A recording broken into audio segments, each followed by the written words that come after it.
أعوذ بالله من الشيطان الرجيم. بسم الله الرحمن الرحيم.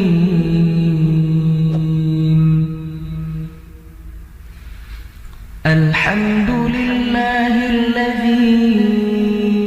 أنزل على عبده الكتاب ولم يجعل له عوجا قيما لينذر بأسا شديدا من لدنه ويبشر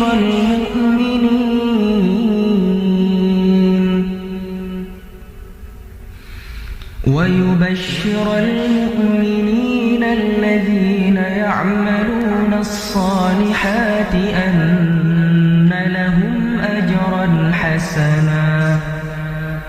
ماكثين فيه أبدا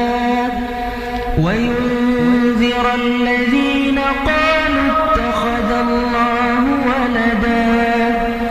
ما لهم به من علم ولا لآبائهم كبرت كلمة تخرج من أفواههم إن يقولون إلا كذبا فلعلك باخع نفسك على آثارهم إن